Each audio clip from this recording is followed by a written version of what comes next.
ubu ngubu icyo tugomba kurwanayo ni ukuvuga ngo tugomba kwese kuba abahutu n'ururimi nko mu banyabwisha bavugaga ikinyabwisha, muri Masizi bakavuga ikinyenduga, ariko turabwira tuti ibyo bintu biveho, twese tuvuga ikihutu, muri kandi abahutu nitwe turimo kurengana, babo mu Rwanda namwe muri ahangaha twese uduhiga n'umwe, tugomba kujya tuvuga igihutu, ibyo bindi byo kuvuga ikinyabwisha n'ikinyenduga bigomba kuvaho, kandi kuko birakora ku buryo buri wese n'ubu ngubu n'abana twazanye unamubajije akubwira ati ngiye mvuga ikinyenduga, bambaye ikihutu. Nitwa Pasiteri Niyonzima Jean Damascene, nkaba nari ushinzwe renseignement intérieur muri FDLR. Ni ukuvuga ngo ni njye wari ushinzwe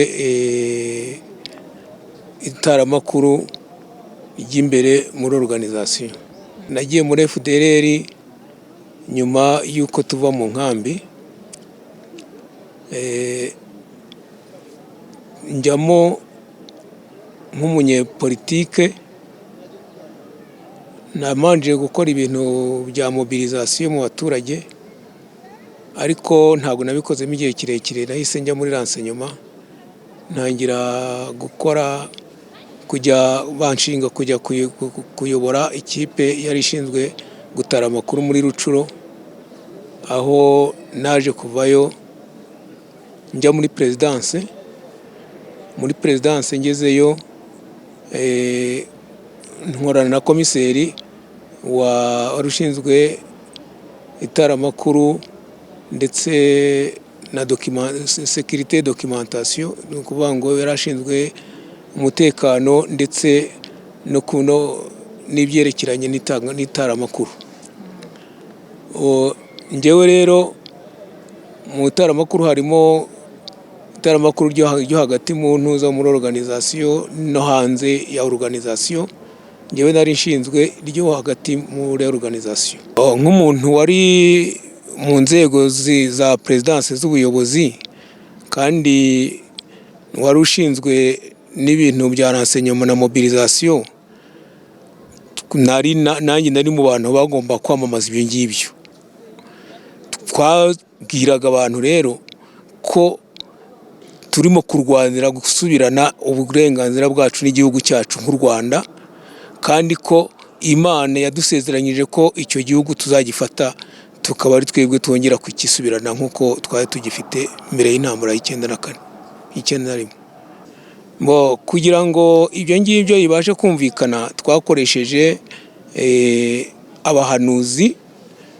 abahanuzi twakoreshaga ni abahanuzi twamanzaga kujya gushaka, tukababwira, tukabategura ukuntu bagomba guhanura.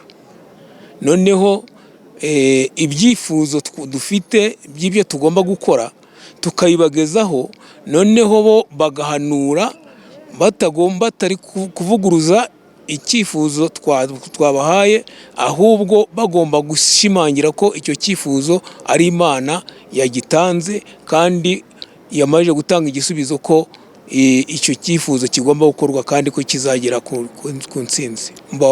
Abahanuza benshi twabashyiraga cyane cyane kubera ko igisirikare nicyo cyakoraga akazi muri za operasiyo,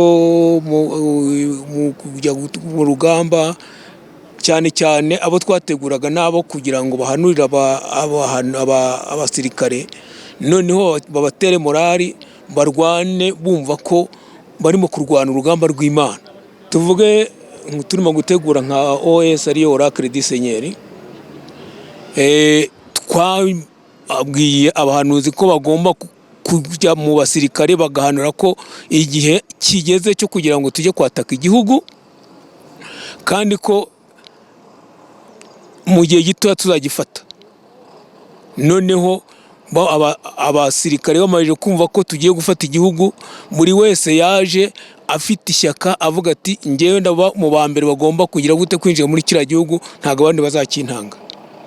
Twebwe nta mbaraga twari dufite abantu, ariko imbaraga ari nkeya, cyane cyane ko nta bikoresho twari dufite.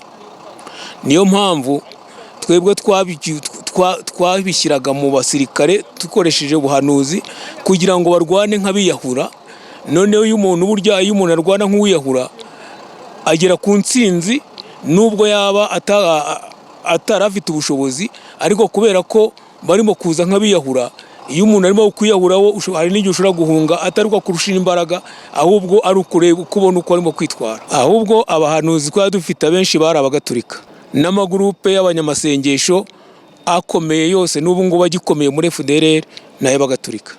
Dushyize mu kuri kw'ibyo twabonaga, twebwe twabikoraga kugira ngo duhe morale abasirikare, ariko kubera ko ibyo twapanga byose twagiraga twaratsindwaga, twabonaga nyine ko nta ari ugushakisha kugira ngo dukomeze kuko organization ikomeza kugira kubaho n'abantu ntibavemo, ari kugira ngo dukomeze gufata abantu bataducika. Ariko muri makeya ibyo twapangaga byinshi byabaga twabijyagamo tugasanga byose birapfuye. Tugeze muri Kongo, twebwe urugamba twari dufite ni yari ideoloji ya mbere twari dufite mbere yo guhunga, na mbere y'intambara yo kumva ko umututsi yakandamije umuhutu, kugiye ko twamaje kwibohora ingoyi ya gihake na gikolonize, ko tutagomba kongera gusubira muri ubwo buretwa. Ubwo rero twebwe tumajije kubona ko ibyo bitunaniye, tumajije gutsindwa, twashatse uburyo bwose bwo kugira ngo twereke abantu ko twongeye twigisha ya ideoloji. Noneho nitumara kubigisha ideoloji, nicyo gituma twagezeyo turababwira tuti ubu ngubu icyo tugomba kurwanayo ni ukuvuga ngo tugomba kwese kuba abahutu n'ururimi. Nko mu banyabwisha bavugaga ikinyabwisha, muri Masisi bakavuga ikinyenduga, ariko turabwira tuti ibyo bintu biveho, twese tuvuga ikihutu, kandi abahutu nitwe turimo kurengana, babo mu Rwanda namwe muri ahangaha, twese uduhiga n'umwe, tugomba kujya tuvuga igihutu. Ibyo bintu byo kuvuga ikinyabwisha n'ikinyenduga bigomba kuvaho, kandi kuko birakora ku buryo buri wese n'ubu ngubu n'aba bana twazanye unamubajije yakubwira ati ngiye mvuga ikinyenduga, bambaye igihutu. Igihutu ni Ikinyarwanda, ariko twashatse kumvisha abakongomani ko bagomba kuko twageze muri Kongo, icyo bavugaga ngo ni ikinyenduga, bashaka kuvuga ko ari abatutsi bakivugaga. Niyo myumvire iyo twasanzeyo. Ubwo rero twagomba kubavanamo icyo kintu, tubabwira ko tugomba kujya twese tuvuga igihutu, nuba ngo cya kinyabwisha cya kinyenduga iyo nyiti bigomba kuvaho, byose bikitwa igihutu. N'aba bana batoya bari aha bazi ko bakwiriye kuvuga igihutu se? Bazi ko bavuga igihutu. Kugira ngo icyo kintu cyo kuba bwikumvisha abakongomani ko bagomba kureka ikinyabwisha bavugaga muri Rucuro n'ikinyanduga cyavugwaga muri Masisi, twebwe twagiye dukoresha amanama tubabwira ko kugira ngo bumve ko abahutu ari umuntu umwe, bagomba kujya bavuga igihutu, kugira ngo dutsindagire ko abahutu barenganye, ijwi ryabo rigomba kumvikana muri rwa rurimi twese tuvuga.